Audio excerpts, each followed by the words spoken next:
Ya, kembali lagi di analisa santuy yang mengudara bersama gue Felix. Kita intro dulu. Di episode kali ini gue pengen ngebahas tentang serba-serbi perwasitan. Tapi sebelum itu, gue minum dulu sebentar ya. Nah, serba-serbi ini banyak banget hal yang bakal gue bahas tentang wasit. Nah, kita berkenalan lebih dulu dengan Bapak Wasit Dunia dan inovasi yang dia berikan. Siapa itu? Oke. Jadi kartu kuning dan merah pertama kali digunakan pada Piala Dunia 1970 di Meksiko. Sedangkan bendera hakim garis sudah diperkenalkan beberapa tahun sebelumnya. Semua itu berkat dari peran Kenneth Aston yang dijuluki Bapak Wasit Dunia. Ken lahir di Essex, Inggris pada 1915. Ia awalnya bekerja sebagai guru dan merangkap sebagai wasit. Pas perang dunia II membuat dirinya harus bertugas membela negara dengan pangkat sebagai letkol. Pasca perang, Ken kembali menjadi wasit, namun ia merasa baju wasit saat itu kurang memiliki kantong. Akhirnya Ken menggunakan jaket hitam militer yang banyak kantongnya dalam memimpin laga. Ide Ken tersebut membuat semua wasit sepakat memakai baju berwarna hitam dengan menambah jumlah kantong di baju dan celana. Kemudian saat memimpin laga, dengan cuaca berkabut, Ken merasa kesulitan melihat bendera hakim garis yang saat itu masih berwarna coklat atau krem. Saat pulang, Ken mampir ke toko perlengkapan militer dan membeli jas hujan berwarna merah dan kuning. Ia kemudian mengguntingnya dan menjadikan satu set bendera berwarna cerah, yaitu merah dan kuning. Lalu saat Ken jadi petinggi komite wasit FIFA, ia mencetuskan ide kartu kuning dan kartu merah untuk hukuman kepada pemain. Inspirasi ini datang dari lampu lalu lintas di persimpangan Kensington High Street. Apalagi di era itu, pemain yang dikeluarkan hanya diberitahu secara lisan. Hal ini akan sangat merepotkan apabila si pemain tidak terima dengan keputusan wasit. Selain itu, Ken juga mengusulkan wasit cadangan di setiap laga, dan pada 1974 Ken mengenalkan papan nomor untuk pergantian pemain. Ini inovasi terakhir Ken sebelum dia pensiun dari sepak bola. Dan Kenneth Aston, dan sedikit trivia, kartu merah kartu kuning itu dibuat terjadi setelah terjadinya insiden tragis di Piala Dunia 1962, yaitu Battle of Santiago antara Chile dan Italia.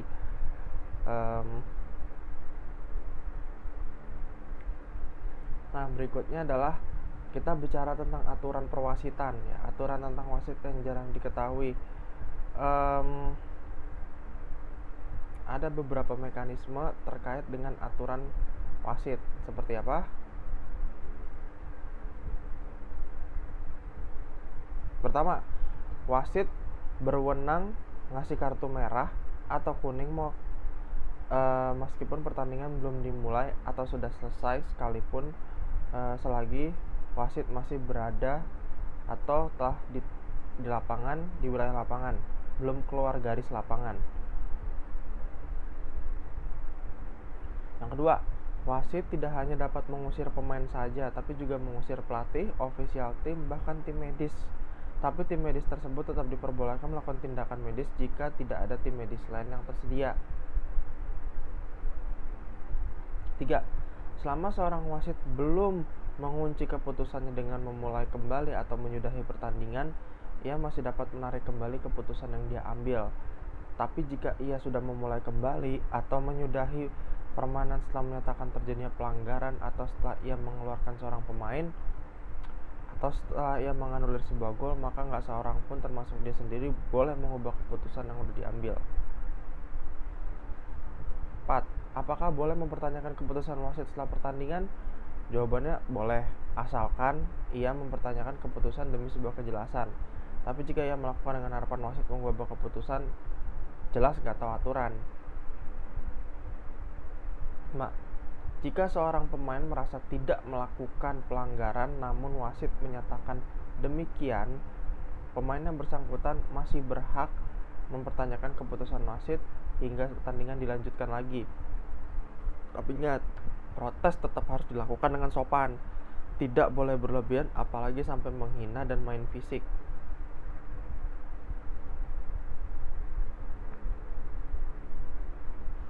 Tadi kita udah bicara tentang inovasi, terus aturan, sekarang koin.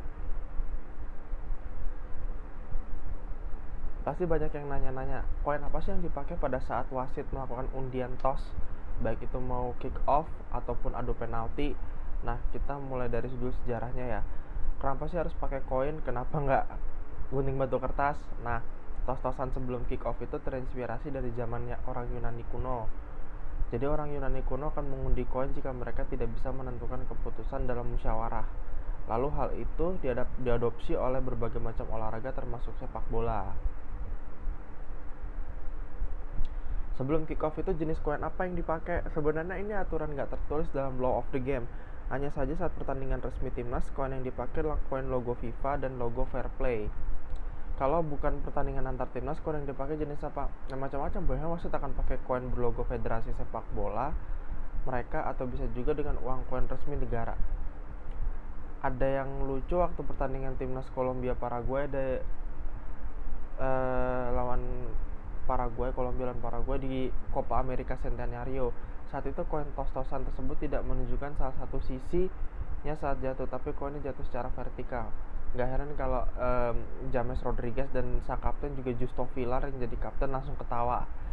ESPN FC menyebut kalau peluang sebuah 5 sen Amerika Serikat berdiri tegak setelah dilempar hanya 1/6.000 aja. Tapi udah tahu belum kalau tos-tosan koin itu dulu bukan hanya dipakai untuk menentukan kick off? Ya, tos-tosan koin itu dulu juga dipakai untuk menentukan pemenang pertandingan kalau laganya berakhir imbang. Sejarahnya gimana sih? Nah, peraturan tos koin itu untuk menentukan pemenang dipakai waktu adu penalti belum ditemukan. Setelah tahun 1968, sebelum tahun 1968. Jadi, ketika laga kedua tim berakhir seri, maka mereka harus menyerahkan penuh nasibnya kepada Dewi Fortuna. Antara mau ngakak sama sedih sih, udah capek-capek main 90 menit plus extra time, hasilnya malah ditentukan pakai tos-tosan koin. Kan ngehe.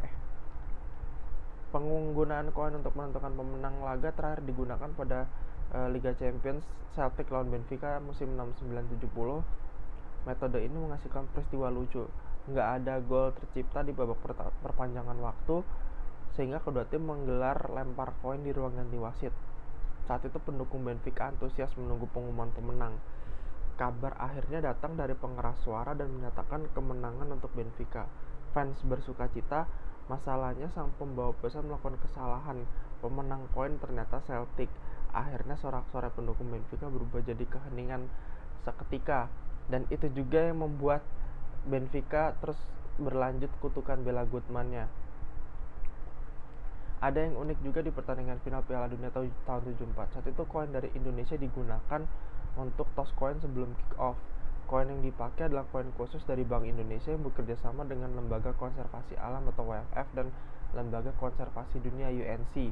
Salah satu sisinya bergambar burung Garuda Indonesia lengkap dengan tulisan Bank Indonesia, sedangkan sisi lain bergambar harimau Jawa. Gimana? Keren nggak? Ketika timnasnya belum bisa ikut Piala Dunia, biarlah koinnya dulu yang mewakili.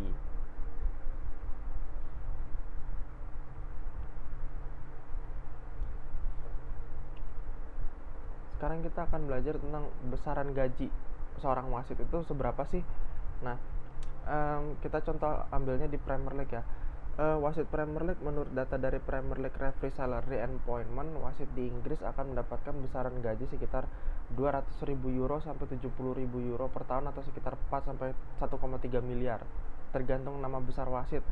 Mereka juga akan menerima sekitar 1.500 euro per laga, sementara besaran gaji untuk asisten wasit dan wasit VAR punya gaji pokok sebesar 30.000 euro ditambah fee pertandingan 850 euro per laga.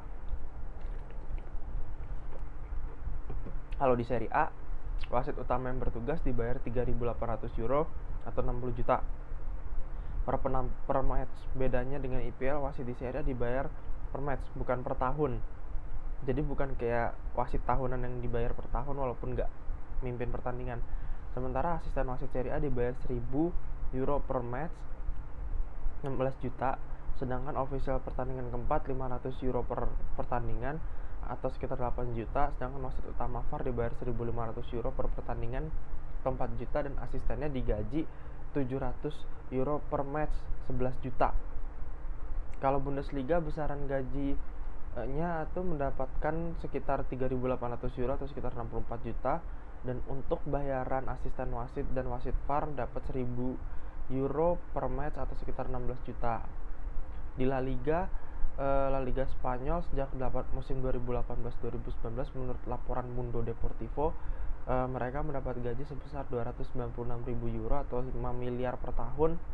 Dengan demikian, pasukan korps baju hitam hijau di negeri Matador itu jadi wasit tertinggi besaran gajinya. Nah, kalau untuk wasit untuk UCL, nah ini kan tadi udah, kalau ditambah wasit-wasit dari liga-liga itu main di UCL, gaji wasit yang memimpin pertandingan UCL akan menerima besaran 6.500 euro atau sekitar per pertandingan 91 juta, dan asisten wasitnya sendiri menerima besaran gaji 3.000 euro atau sekitar 45 juta.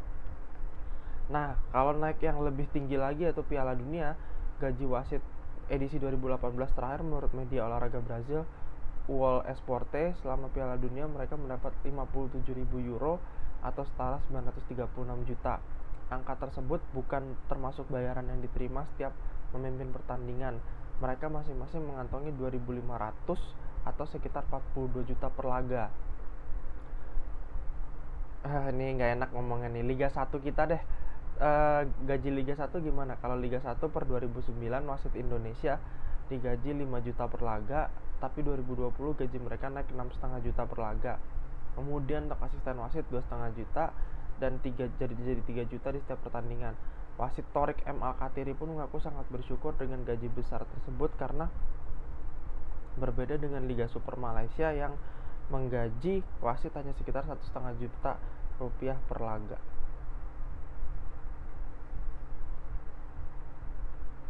Nah, dari gaji kita akan berbicara tentang fungsi wasit depan gawang. Ada sejarahnya sih. Kita harus tahu dulu, di sepak bola ada beberapa jenis wasit. Ada wasit pertama yang memimpin pertandingan, wasit kedua dan ketiga adalah hakim garis, wasit keempat yang bertugas mengatur pergantian pemain, wasit kelima yang berdiri dekat garis gawang. Jadi wasit yang dekat gawang itu namanya wasit kelima ya. Tugas dari wasit kelima adalah melihat dan mengawasi bola apakah sudah melewati garis gawang atau belum, karena terkadang wasit utama yang memimpin pertandingan tidak melihat terlalu jauh apakah bola sudah melewati garis gawang atau belum. Disitulah tugas wasit kelima dalam membantu tugas wasit utama. Sejak kapan wasit kelima digunakan? Wasit kelima pertama kali digunakan pada musim 2011-2012, diinisiasi oleh UEFA dalam pertandingan UCL. Perbedaan yang mencolok bagi wasit kelima, ia tidak mengambil keputusan pelanggaran yang dilakukan oleh pemain. Berbeda halnya dengan hakim garis yang bisa memutuskan apakah pemain tersebut melakukan pelanggaran atau tidak. Tugas wasit kelima hanya memastikan bola sudah melewati garis gawang atau belum, entah itu keluar ataupun masuk gol. Nah, terus kenapa wasit 5 udah nggak dipakai lagi?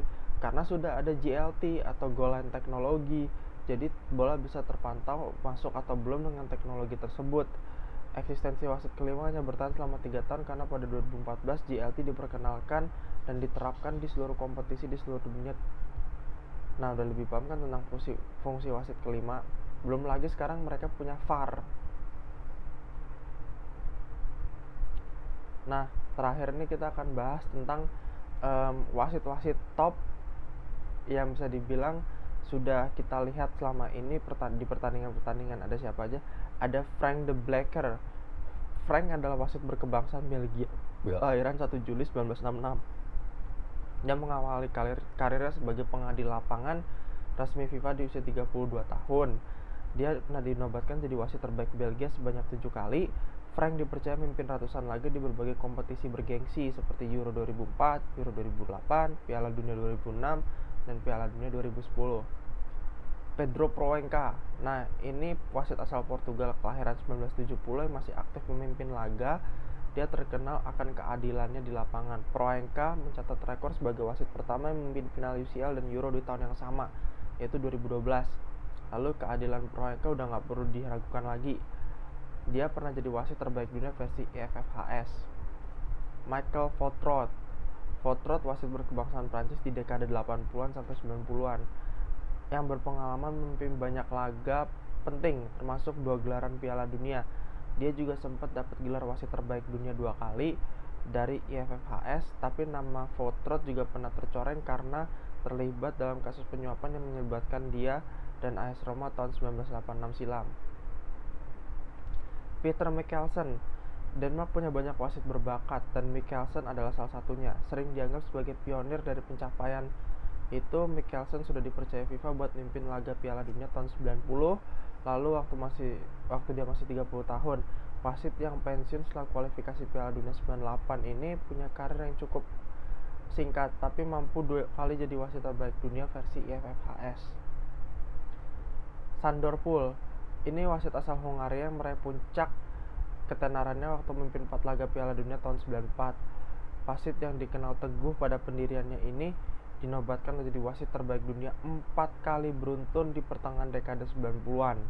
Luar biasa, meski dia dibenci publik Spanyol karena keputusan kontroversialnya di perempat final Piala Dunia 94. Kim Milton Nielsen. Nah, selain era Peter Michelsen, kita ke wasit legendaris Denmark lainnya, yaitu Kim Milton Nielsen. Wasit yang punya tinggi badan 196 cm ini memimpin lebih dari 200 laga di karirnya. Setelah pertama kali debut jadi wasit resmi FIFA di usia 28 tahun 1988, Nielsen punya kebijaksanaan yang baik, dan selain jadi wasit, dia juga menekuni profesi lain sebagai manajer IT. Howard Webb, kita pasti tahu lah dengan katanya ini wasitnya MU. Dia mengemban profesi sebagai wasit resmi FIFA dan tahun 2005 sampai 2014 dia kebanyakan berkarir di IPL meski sempat memimpin final Piala Dunia 2010. Webb dinobatkan sebagai wasit terbaik FIFA di tahun 2010 dan setelah pensiun dia jadi technical director buat PGMOB. Markus Merck, wasit asal Jerman satu ini memegang rekor sebagai wasit yang paling sering memimpin Bundesliga. Dia juga pernah 3 kali menjadi wasit terbaik FIFA dan 6 kali dianugerai wasit terbaik versi Asosiasi Sepak Bola Jerman atau DFB. Mike menjalani debut menjadi wasit di usia 25 tahun di Bundesliga dari tahun 88 sampai 2008. Itu berarti sekitar 10 tahun.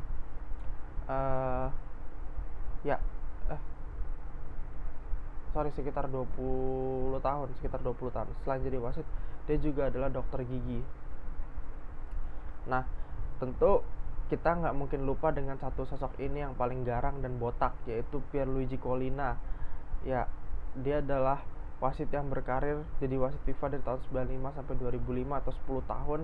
Collina sudah memimpin puluhan laga penting, dan dengan karismanya dan ketegasannya dan juga keadilannya, dia 6 kali dinobatkan sebagai wasit terbaik FIFA. Collina juga diakui sebagai wasit terbaik sepanjang masa buat banyak orang, dan dia terakhir aktif jabatannya sebagai ketua perwasitan dunia. Oke, itu aja untuk hari ini. Semoga kalian bisa belajar banyak dari ilmu-ilmu tentang perwasitan. Jika kalian berminat, kalau tidak jadi pemain bisa jadi wasit. Oke, thanks for watching.